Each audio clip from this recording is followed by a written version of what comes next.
देखिए ये जो फिल्म है, जैसे कि मैंने अभी थोड़ी देर पहले बताया कि कॉमेडी फिल्म है, पूरा कॉमेडी कंटेंट है हम लोगों का। और कॉमेडी के साथ साथ इसमें कैसे जो फैमिलीज अभी आज की फैमिली सर्वाइव करती हैं, ट्रेन जो चल रहा है आज की फैमिलीज का, और ओल्ड टाइम में जो फैमिली सर्वाइव करती थी, लोगों का एक दूसरे से इतना कनेक्शन होता था।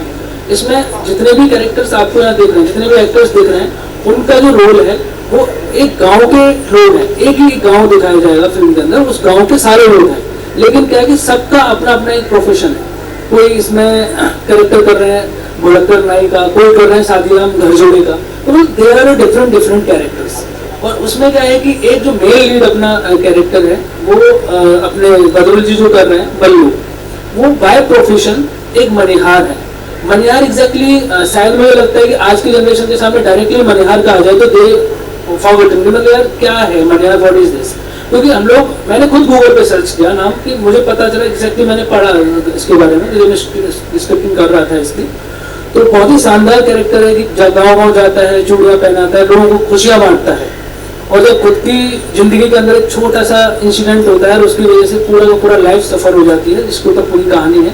और कॉमेडी के साथ साथ इसमें जो है इमोशंस भी हैं, और जो कल्चर जिसे मैंने जैसे भी थोड़ी देर पहले बोला कि उस कल्चर को मैं कभी कभी मैं याद करने की कोशिश करता हूँ कि जब मैं छोटा था और जब हम लोग गाँव में थे, तो वो बार बार लगता था कि यार किसी तरीके से वो चीज़ें हम लोग देख पाए, वो ऐसा कुछ बखूबी हम लोग भी उसका हिस्सा बन पाए, लेकिन कुछ ऐसा जरिया ही नहीं मिल पा रहा था।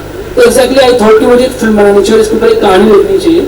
तो बहुत ही शानदार कहानी है पुराने कल्चर को लेकर के, ऐसी ऐसी पुरानी चीज़ें जिन्हें शायद आज के लोग देखेंगे they will be shocked. Like कि जैसे कि पहले फिल्में आती थी, जैसे सर ने बताया थोड़ी देर पहले गोरा काला है, हम एक फिल्म बहुत हिट हुई थी मदर इंडिया, उसके अंदर बहुत कुछ ऐसी चीजें दिखाई थी। कहानी तो थी उसके अंदर, बट कहानी के साथ साथ जो लोग कनेक्ट हुए थे उन चीजों से, क्योंकि वो आज के टाइम में कहीं है ही नहीं, प्रेजेंस ही नहीं करती है, लेकिन उनका हम लोग प्रेजेंस दिखा करके एटलीस्ट आने वाली जनरेशन को, इस दशक की जनरेशन को हम बता पाएंगे कि ये चीजें होती थी।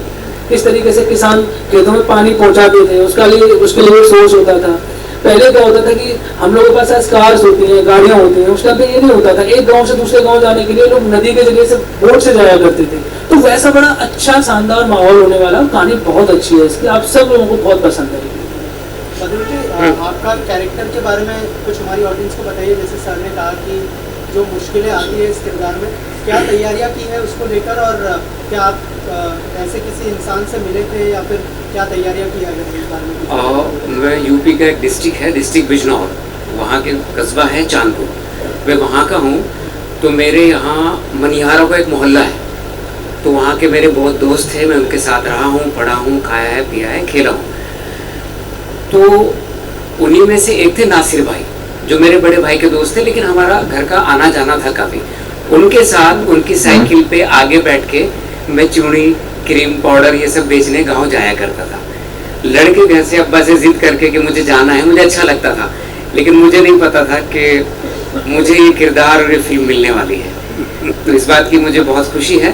तैयारी तो है वहाँ से, लेकिन फिर भी एक्टर तैयारी करता है, और तैयारी करता हूँ, और चीज़ें खोजता हूँ। जब भी कुछ मिलता है मैं संजीव जी को फ़ोन करता हूँ, सर ये मिल गया, सर ये मिला, स्क्रिप्ट में ये मिला, किरदार में ये मिला, उनके किरदार में ये मिला। तो वैसे कोशिश कर रहा हूँ।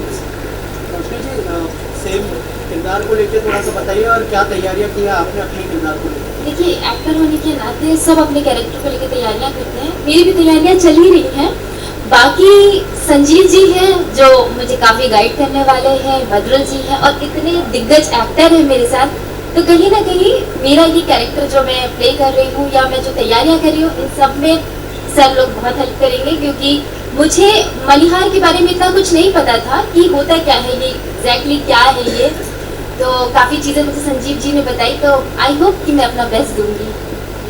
पंकज सर, जब ये कॉन्सेप्ट आपके पास आया तो क्या रिएक्शन था? जैसे रोशनी जी ने कहा कि उनको मनिहार के बारे में पता नहीं था, क्या आपको पता था इस बारे में, और क्या रिएक्शन था जब आपको अप्रोच किया गया? मेरा पहला रिएक्शन यही था कि यस मैं फिल्म करूँगा, क्योंकि मैं हमेशा, मेरी कोशिश यही होती है कि अच्छे प्रोजेक्ट से जुड़ा जाए जिसमें कंटेंट हो। बेसिकली जैसा संजीव भाई ने बताया कि आजकल सबसे बड़ी जो कमी है वो कंटेंट की है, तो ये बेसिकली किसी, मेरे हिसाब से, हर इंसान की अपनी सोच होती है, मेरे हिसाब से दो चीज़ें बहुत इंपॉर्टेंट होती है किसी भी प्रोजेक्ट में, अच्छे प्रोजेक्ट में कामयाबी के लिए। एक तो पहली बात होती है द मोस्ट इम्पॉर्टेंट थिंग कि कंटेंट, आपका कंटेंट कितना मजबूत है, एंड सेकंड थिंग जो है सबसे इम्पॉर्टेंट होती है, सेकंड इम्पॉर्टेंट परफॉर्मर्स। दो चीज़ें सबसे इम्पॉर्टेंट होती हैं और दोनों चीज़ें इस फिल्म के अंदर हैं। इतना इम्पोर्टेंट है कि कंटेंट अच्छा हो, किरदार से ज़्यादा कंटेंट ज़्यादा अच्छा हो। जी, मेरी जो टेस्ट है वो, जैसे आप कहते हैं कॉमेडी फिल्म, तो मैं हंसाते हंसाते कुछ कहने वाली फिल्म होती है जो सीख, और क्योंकि मैं भी ऐसे बैकग्राउंड से हूँ, अभी मुंबई में हूँ फिलहाल तो, लेकिन मैं भी कर्नाटक का एक छोटा सा गांव वहाँ से हूँ, एग्रीकल्चर बैकग्राउंड से हूँ, तो कंटेंट जब सुना तो मुझे बहुत अच्छा लगा। मैंने जैसे पहले आते हुए कहा था कि कॉन्सेप्ट, स्टोरी, और बहुत ज़्यादा हमने अभी संजीव जी को परेशान नहीं किया है, अब जब शूटिंग शुरू करेंगे तब हम परेशान करेंगे, तो इसीलिए बहुत ज़्यादा फिल्म शूट होने के बाद हम ज़्यादा बोल सकते हैं शायद, क्योंकि अब बहुत ज़्यादा हम नहीं कह सकते हैं, अब सब उनके दिमाग में है, और जब फ्लोर पे जाएंगे शूट करने के लिए तो तब हमको समझ में आएगा हम क्या कर रहे हैं। लेकिन मेन है कंटेंट, कॉन्सेप्ट बहुत अच्छा लगा, स्टोरी अच्छी है, और कलाकार देखे रहे हैं सब अच्छे हैं, तो मुझे पूरी उम्मीद है कि बहुत अच्छी फिल्म बनेगी और आप लोगों को एक अच्छी फिल्म देखने को मिलेगी। सवाल आपसे, एज ए प्रोड्यूसर सर, कितना इम्पोर्टेंट है इस तरह के सब्जेक्ट को बैक करना और सबके सामने लेके आना, क्योंकि जैसे पहले भी बात हो रही थी कि रिस्क है आजकल सिनेमा बनाने में, लोग थिएटर में नहीं पहुंच रहे, तो एज ए प्रोड्यूसर कितना इम्पोर्टेंट था इस तरह के सब्जेक्ट को बैक करना?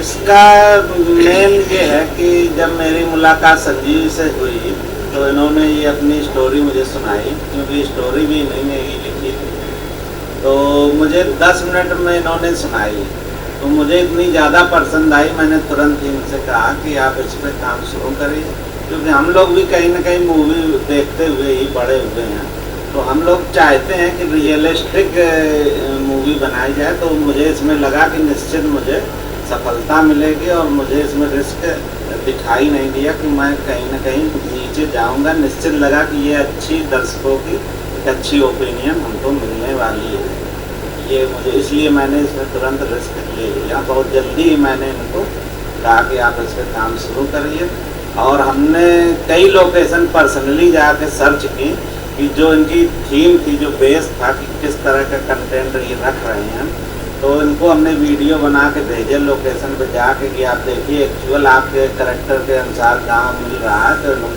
इन्होंने 5-6 जो मैंने सर्च करके दिए, तो उन्होंने कहा कि ये बेस्ट रहेगा, फिर इनको मैंने दिखाया ले जा करके, इन्होंने फाइनल किया। तो हम लोग चाहते हैं कि जो हम लोग की थीम है उसी बेस्ट गाँव में इसको जल्द से जल्द शूटिंग करें। अब हम लोगों ने इसको 29 अक्टूबर से लेकर के 11 दिसंबर तक इसको हम लोग विभिन्न यूपी के लोकेशनों पर जाके शूट करें। आप देख रहे हैं सक्षम न्यूज इंडिया, सबसे पहले सबसे तेज।